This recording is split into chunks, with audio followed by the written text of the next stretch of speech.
I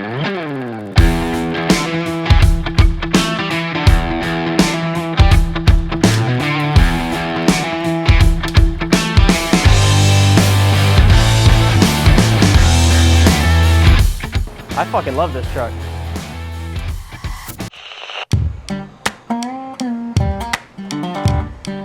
All right, so we've got in an international crew cab. I'm not sure the year, I think 66-ish era. It got brought in from Matt from Candy Shop, one of his customers. We're redoing all the air ride on it, putting in an Accuair E-level system, new compressors, the works. So we got it in here. So far I've got the old air system torn down and out, all cut off the frame and cleaned up.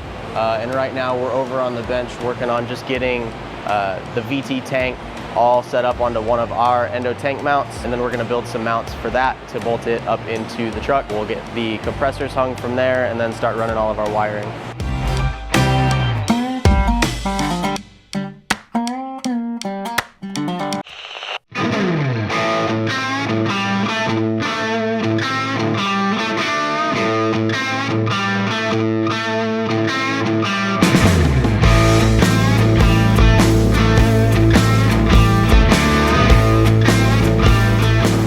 So it had these two like studs on either side, here and here, and they were in the way. I couldn't even get the tank out without them, so I cut those off.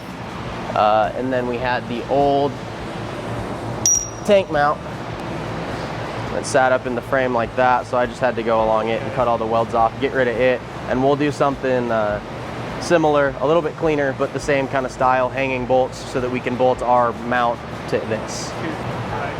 So that these bolts hung down, that new mount, our Endo tank mount, is gonna bolt up from the top like this, and then bolt, the tank will come through the side. So I need to do a mount like this that I can bolt that mount to. These just didn't line up. It would have been cool if they did, but we're about 1.5 inches wider per side and our bolt pattern's different. So we'll do some without the center bracing and probably not out of C-channel, and just do an individual little corner bracket for each one and clean up the center of it. So the Accuair tanks come with 2 sets of holes for their mount feet so that you can rotate the tank so it sits the right way.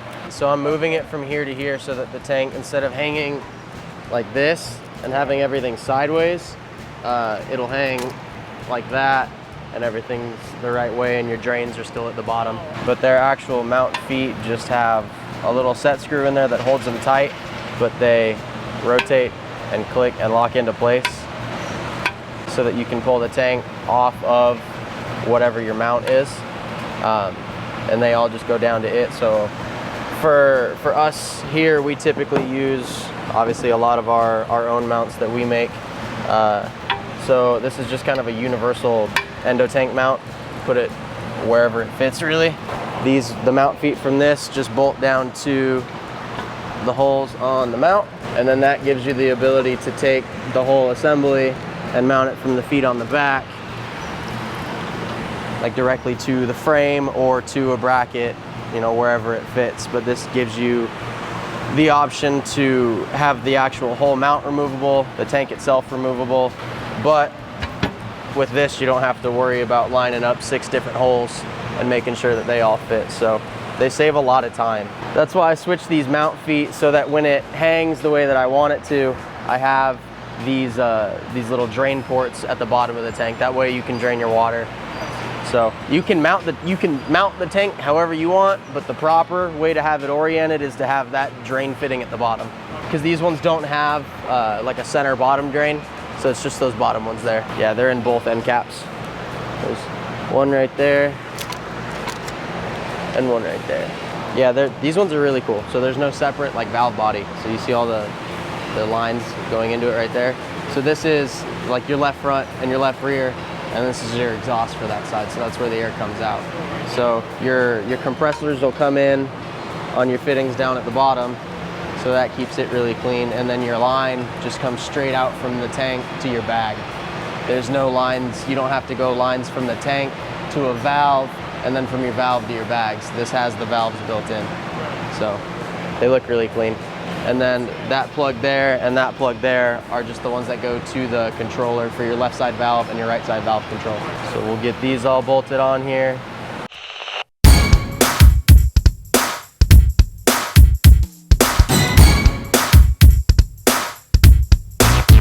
Let's play a game. What song is Jason listening to?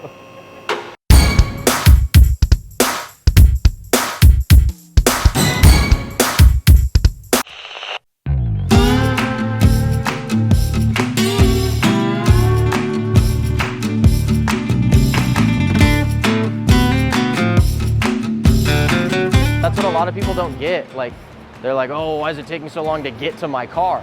It's like, well, dude, we've been working on your car, but we can't finish it because we're waiting on parts, or something that was here first, the parts just came in for that, so we had to break off and go to something else. We try and tell a lot of people too, I think, that it's like, you know, hey, this is kind of like the time that we're quoting that it's gonna take. Like, if it takes 40 hours, it doesn't mean it's gonna be here for 40 hours. So like, give us a few weeks, you know? Most people are pretty good about it.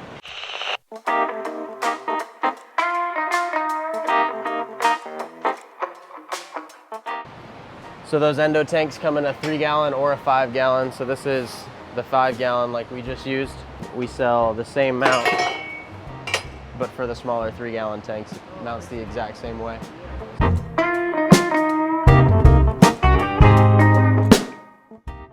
Yeah, just got the ECU on one of our ECU brackets that we sell. Yeah, they come flat. You can bend them to get wherever you want, you know, however you want it to sit. So I just put a 90 in it, welded it to the inside of his bed, so his ECU sits up here. They're waterproof. You can mount them anywhere under the car that you want, but I don't like to be shooting water right at them. So with this being right here, kind of in line of the tire, I sucked it over as far to the body as I can, just so that it's behind this little splash guard here. So it's probably still gonna get wet, but it's not gonna get pressure washed from water coming off the tire, so.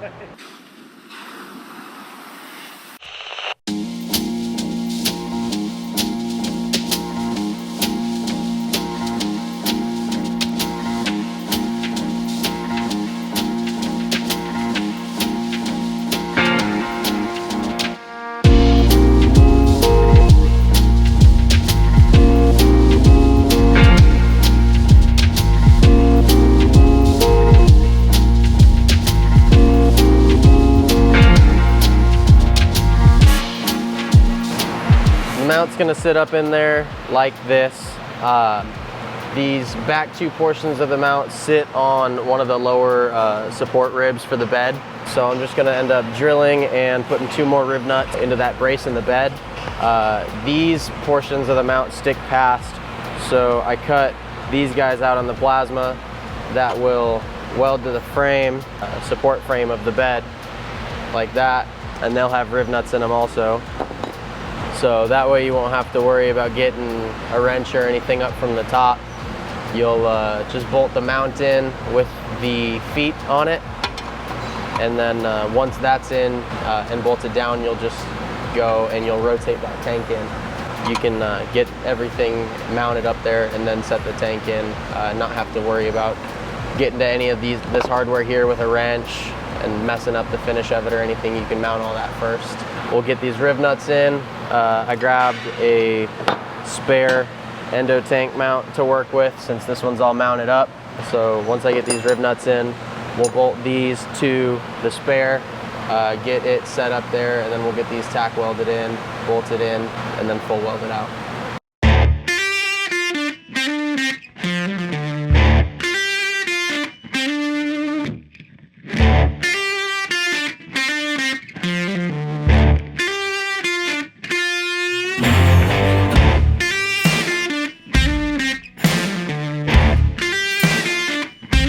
Have you been able to see the backside of one of these before?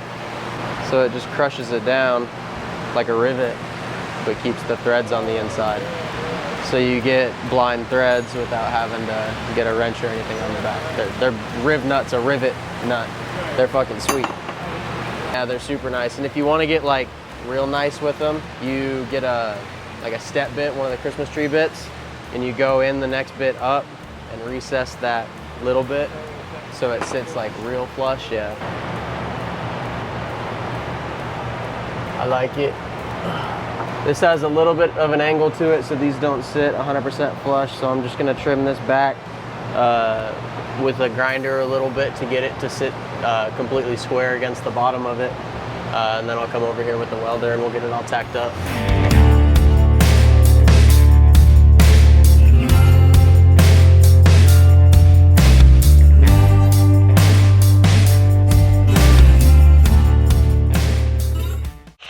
Yeah, they're a little tricky, like to get the tank up in there, just because if they're not lined up exactly right, they fight you a little bit. Yeah, once they're in there though. We'll mount the compressors. Yeah, it seems like they should work with the new tank. I'm gonna flip them around from how they mounted it before, I think, just because I think it's gonna give me more room for my lines right here. I can. We have these nice plastic push connect 90s that'll go in there so I can clear back without having to have big loops. I think mounted like that will look good. Should put our leader hoses about the perfect length. He had 480s before, so he went from a 480 to dual 444s, but they're faster, but I don't think they've got the same duty cycle. They won't run as long at 200 without overheating, but they'll get there faster.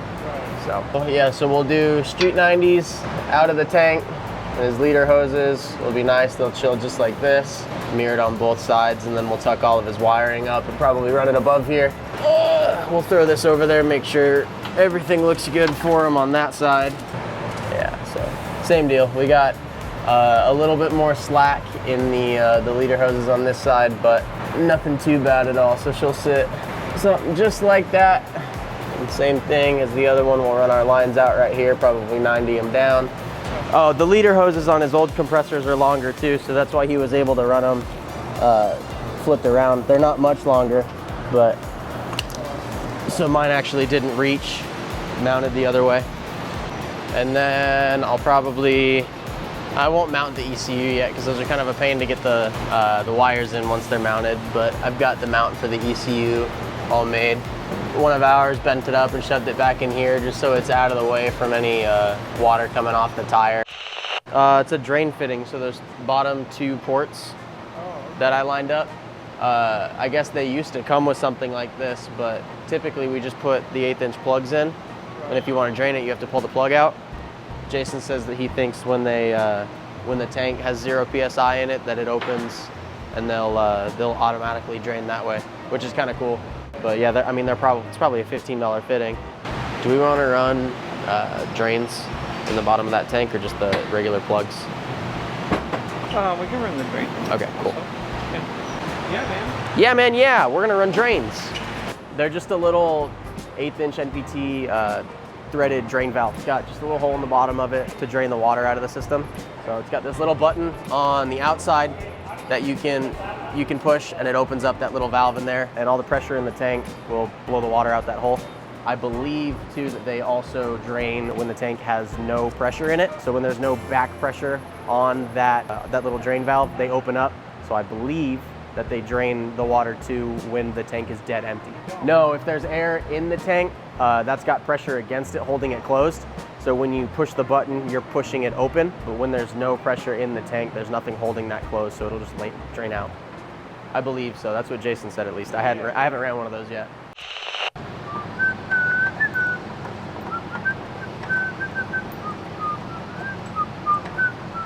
Oh, jingle bells! This motherfucker literally just whistles Christmas music all the time. I like to be festive. No, it's for the sole purpose of pissing me and everybody else off. No, I like to be festive.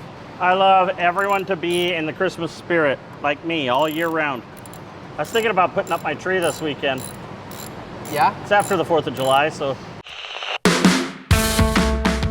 All right, so we started out today pulling all the old fittings out of the bag. They had some old compression style fittings, so we just got all those switched over to new push connect fittings. Got both rear bag lines ran. The front left is done. I gotta go ahead and finish up the front right. I have to unbolt the top of the bag to get to the fittings on the top. So typically, like the upper spring pocket has a hole in it, you can get to the top of the fitting, but these ones don't. And they've just got a plate that bolts up underneath it. So you just unbolt the plate, the bag drops down. I can get to that fitting. But I can't get to these front 2 bolts to that bag without jacking the arm up. So then we'll bolt down our compressors, finish getting those all plumbed in. And then from there, we'll start wiring. Bruh.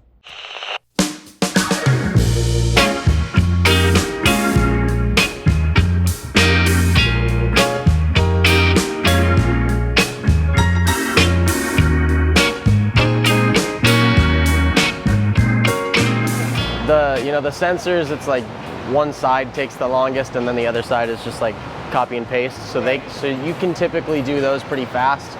It's just the wiring on the Accuair stuff takes a little bit. Right. I got to wire everything together instead of just running it all.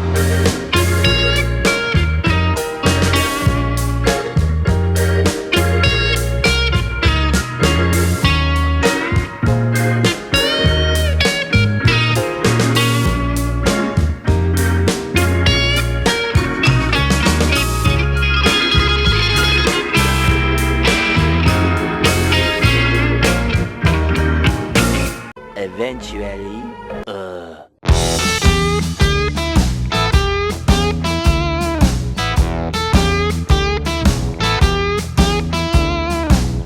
So it's end of the day Wednesday. I've got the International all wired up. All the airlines are plumbed. Went ahead and replaced all of the air fittings that they had before. Whole truck was ran on compression fittings, just an older style. So we replaced all those for our pneumatics. Push connect fittings, just swivel push connects on top. We use our plastic line to push connect fittings in the Accuair tank. We end up using those a lot, actually. It just gets the hose, rather than coming straight out of the tank and having to make your 90 with the airline, it takes that 90 and makes it nice and sharp out of the tank. So I dropped both those down and ran one along the front of the frame, the other one right back to the bag. Placed all of his airlines, so that's all ran. Everything's all wired up and tidied. You can see we've got all the sensor wires just dropped in their respective corners. Compressors went back in the same position that they were before. Same thing with the tank. The tank's just a little bit different, but same kind of main spot. All of his wiring, his relays for his compressors, his compressor solenoid is all over here. His battery's up in the bed above here, so I kind of wanted to keep everything electrical all kind of in the same area. His main fuse, his main power fuse from the battery feeding the whole system is up in that box with the battery. So that way his main kind of troubleshooting he's able to do from on top of the truck. Anything else, if one of his compressor stops or his compressor fuses are down here, so he can get to those if he needs to. The truck had a Schrader fill plumbed in before, so just replaced his Schrader fitting and got that plumbed in just in case, for whatever reason, if the truck doesn't ever have power or the compressors won't turn on, something's wrong with the compressors, you can still air up your system from here. So this just feeds straight into the tank. You'll pressurize your tank that way. You still have to use the controller to air up each bag, but you can pressurize the system that way. And then he has some train horns that were on it too. Everything's going pretty smooth though. The wiring's turning out. I'm happy with it. Seth seems to be happy with it. Hopefully the customer will be happy with it. Tomorrow morning we'll go ahead and get all the sensors mounted, cycled, and get those plugged in. Obviously with his bag being mounted right here and his shock right behind it, I don't have a lot of real estate on the outside of the link or the outside of the frame for that sensor, so I might have to get a little bit creative with it. Then we can roll the truck off the lift, get it calibrated, set ride heights, and then drive it out of here.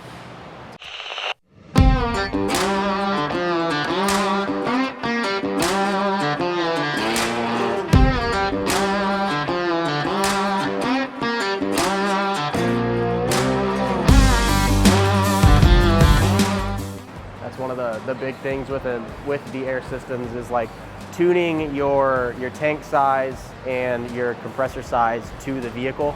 If you don't need 200 psi, you don't need to be building the whole thing for 200 psi. But if it's real light, or it's a light small car, you might want to do a 200 psi setup, one that gets to 200 psi fast. But you could do a smaller volume tank because you're on small cars, small bags. It's not going to take a lot of weight. That 200 psi in your 3-gallon tank, can translate to a lot of pressure in each bag. But if it's a truck like this and you're running a 3-gallon that goes to 200, you're barely gonna lift the front before the tank's empty. It's kind of a balancing act.